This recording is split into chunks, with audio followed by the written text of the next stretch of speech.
Local news on GWN7 at 5:30 calls for the state's Agriculture Minister Milana McTiernan to be sacked. Investigations ongoing following a tragic fire in Port Hedland.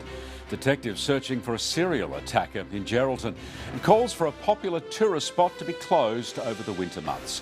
Details at 5:30. Coming up on GWN7 News, Milana McTiernan upsets WA farmers. Could Mount Augustus soon be off limits? And Busselton's real estate market, the hottest in WA. GWN7 Local News. Tonight, the Minister under fire after comments that foot and mouth disease could bring benefits.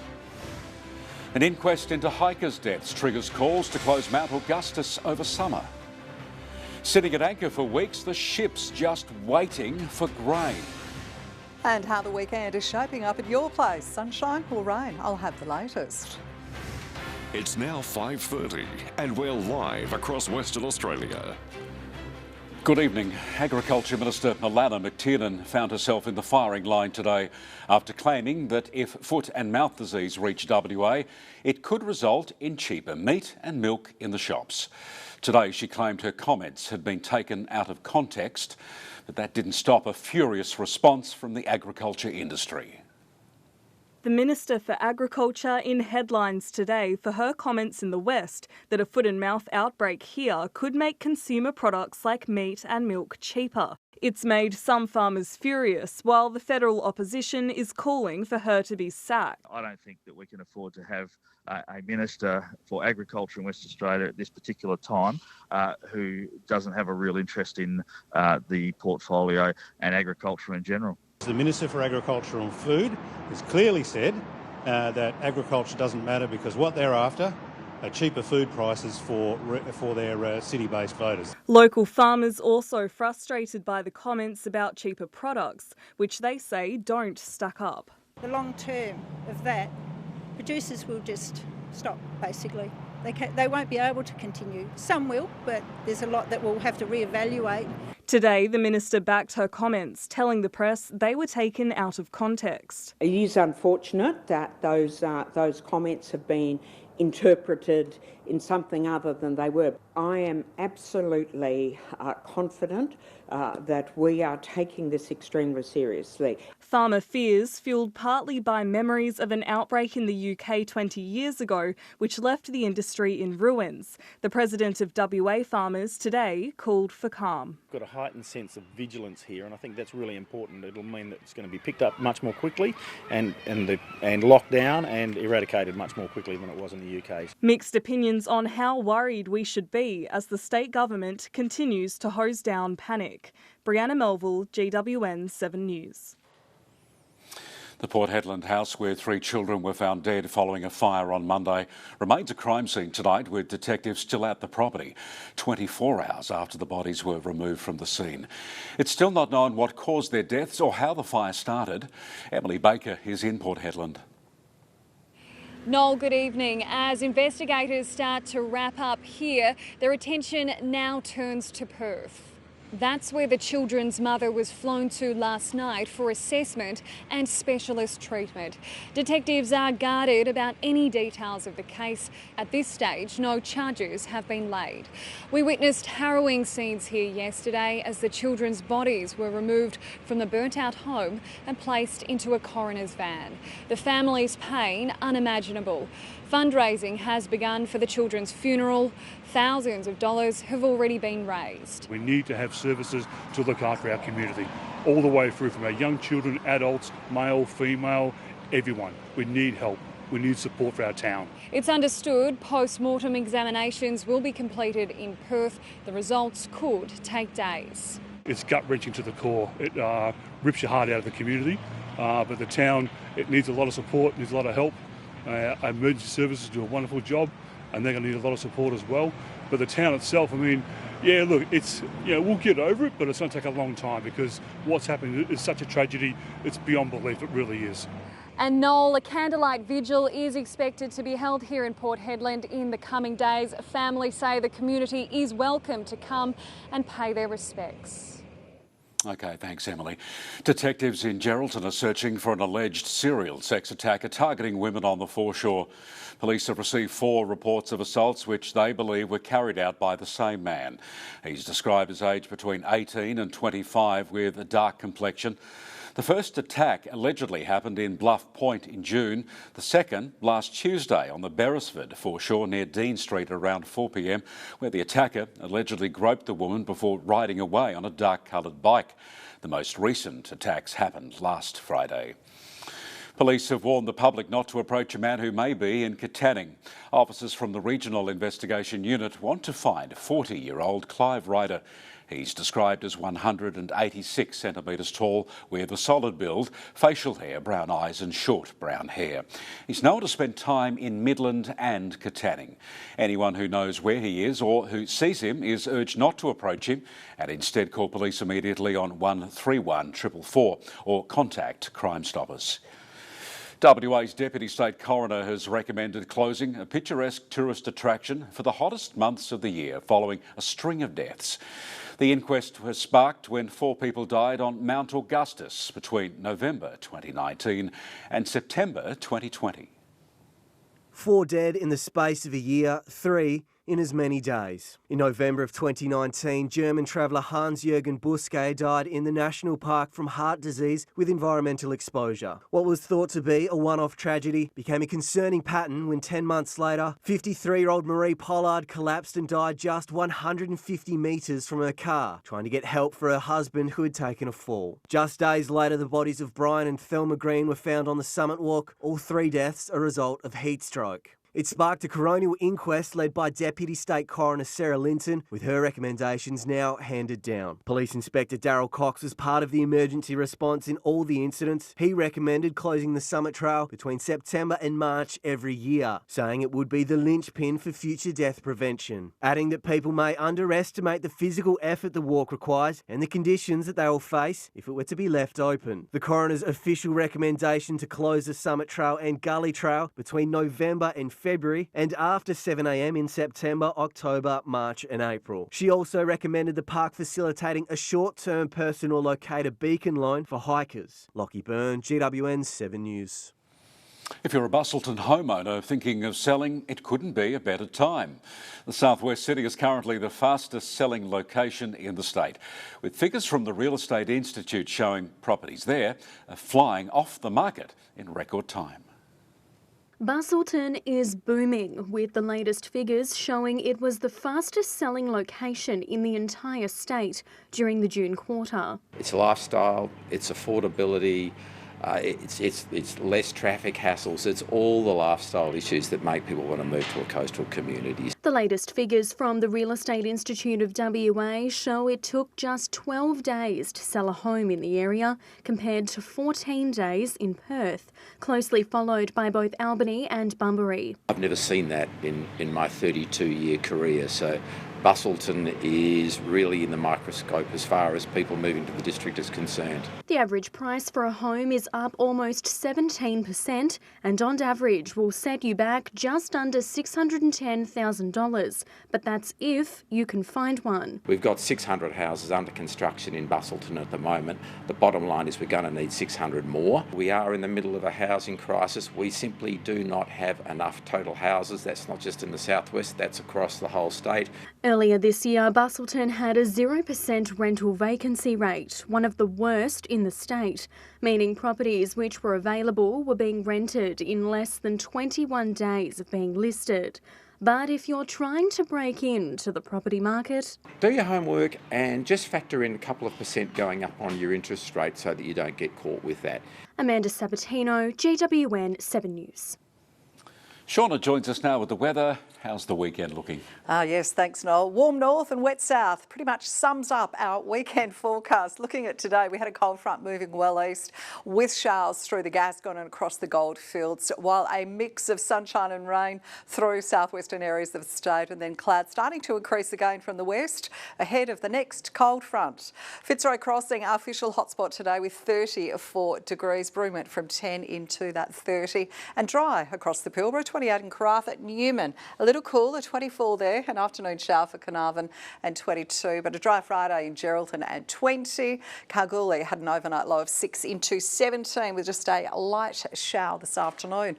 As I said, changing skies further south from showers into sunshine and back to showers. At 19 for Bunbury, Albany reached 18. Southern Cross there was our official cold spot overnight, 2 degrees before a top, and it's not much of a top, 15 degrees. Here's rainfall up until 9 a.m. A heaviest report was 27 millimetres and recorded at Carlotta in the southwest, and also at Howthara in the central west.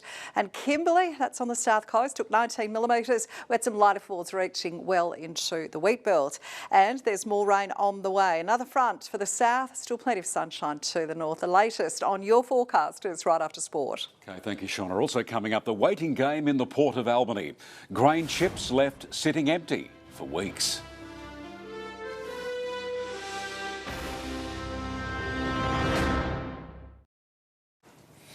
The number of new COVID-19 infections reported by WA Health has taken another small dip.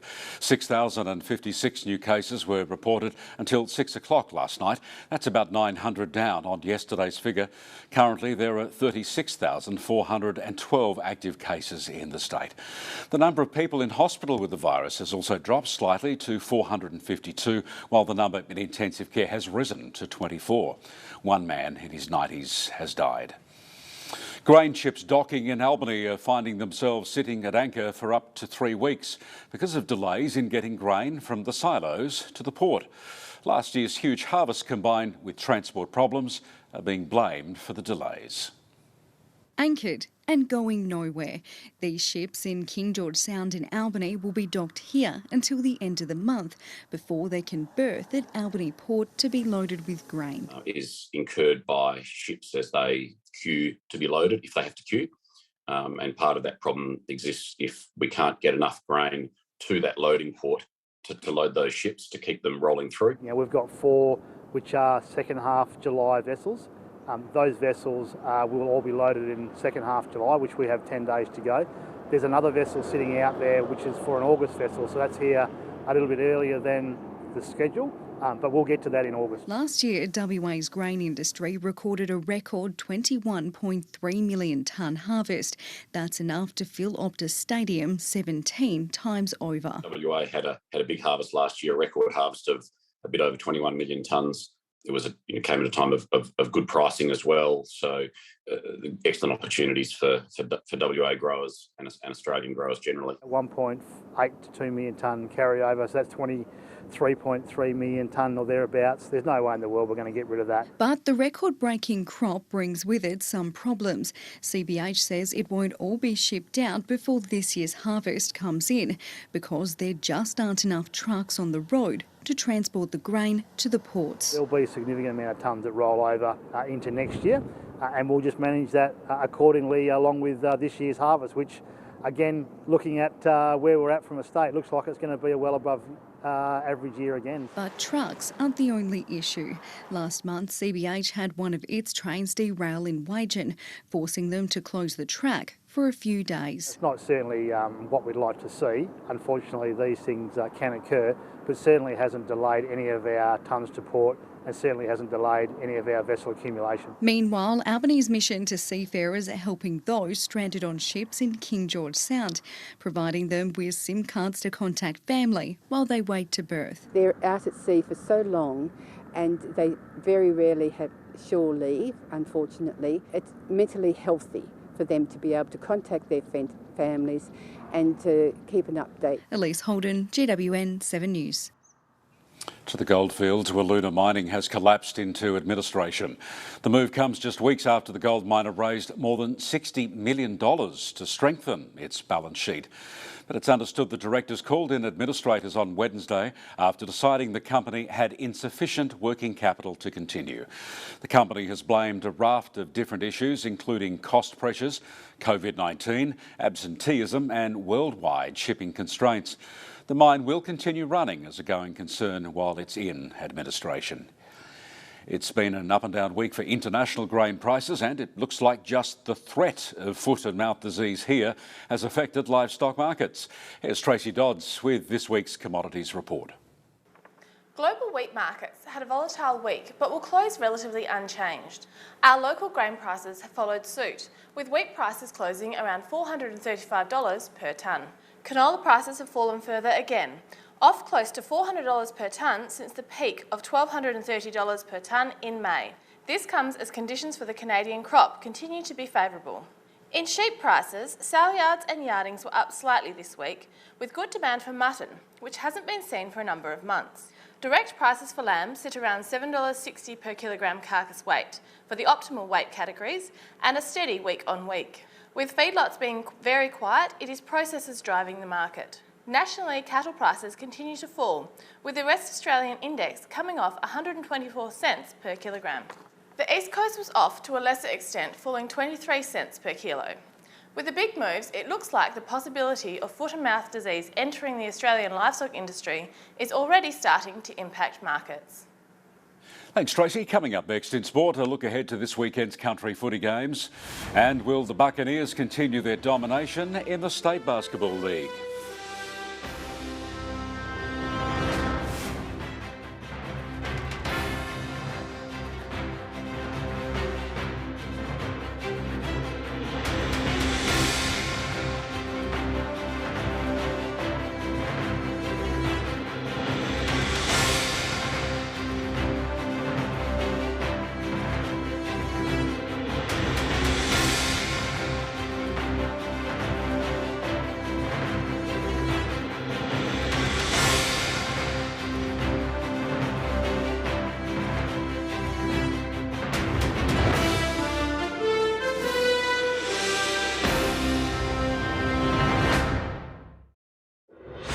Tonight's Sport Report brought to you by Tab Touch. Better your racing bet with Tab Touch. Of the AFL season, Halls Creek defender Samo Petrevski-Seaton has again missed out on a starting role for the Eagles as they clash with St Kilda on Sunday. He's a chance to again be medical sub as the Eagles recalled defender Josh Rotham to replace young ruck Callum Jamieson. The Dockers clash with Richmond is now underway. They've named Travis Collier as their medical sub, meaning Bunbury's Ethan Hughes will miss out. And in country footy, as we turn the corner and race towards finals, a number of country league ladders could be shaped this weekend. A few of the biggest season-defining clashes are set to be played in Geraldton. Here's Lockie Byrne with all the action.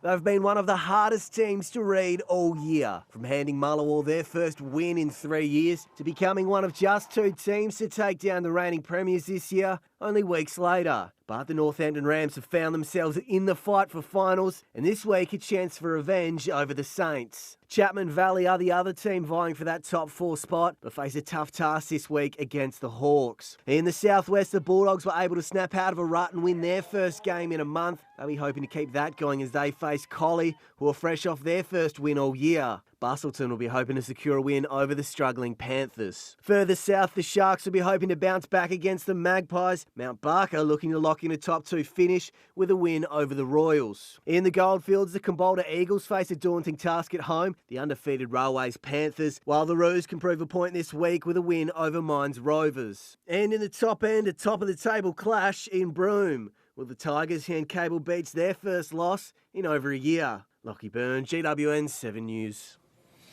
In basketball, as the end of the season closes in, the Geraldton Buccaneers are going into round 15 full of confidence after winning last weekend's top-of-the-table clash against the Joondalup Wolves.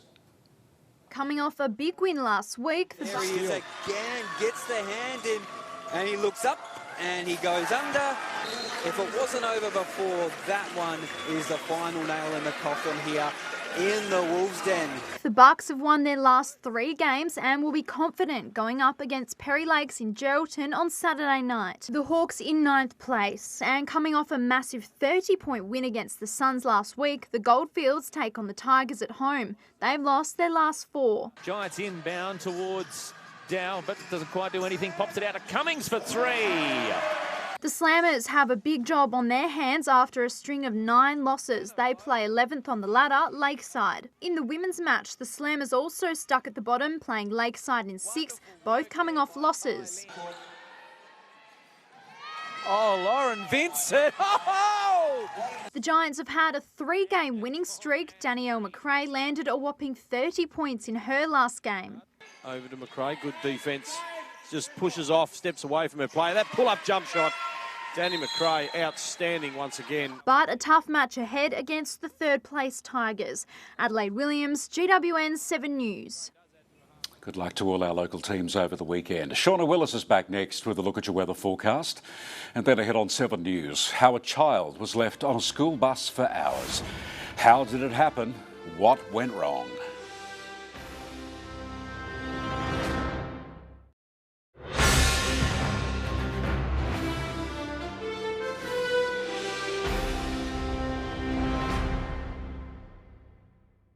Take a look at weather at your place over the weekend, and it's a wet and cold Saturday for the south. Tomorrow, a strong cold front brings showers up as far as the southern Gascoyne and right across to parts through here of that sort of southwest goldfields, with the chance of some thunderstorms south of Jurien Bay down through to Bremer Bay. There is even the chance of some evening hail to the far southwest as well. Now, remnants of that front then move further east on Sunday, but showers are still expected to reach from once more that southern Gascoyne and right across to the goldfields.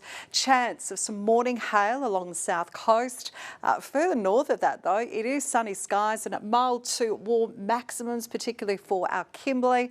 Monday starts with a high, you can see through here, just developing over more of these sort of inland and central areas of WA. Clear skies and light winds. We'll in fact see quite a frosty morning inland. It is all sunshine once more to the north, but there is another system, and that is said to bring showers sitting southwest of a line from Lancelin down through to Albany, and will then move also along these sort of southern coastal districts. And showers then once more on Tuesday, reaching Jurien Bay through to Esperance as that system moves just a little further east. A large part of the state, however, should see clear skies and will be mostly dry. And that is the forecast certainly for our north tomorrow and the Kimberley. 32 in Wyndham, 31 the top for Kununurra. Fresh winds around and remaining dry for Port Hedland. 28, 30 the top in Marble Bar. We have some fresh southwesterlies, and 23 the top there for Exmouth. Now, apart from the southern Gascoyne, it should remain dry and sunny. 23 in Carnarvon, but there is a very high chance of showers moving right through the central west. Geraldton tomorrow should see a top there of 20. Wet and wild further south, possible thunderstorms, even some hail. 17 for Bustleton, also the top for Albany. And the showers are expected to reach further inland through the wheat belt. It is just 17 degrees tomorrow for Merredin.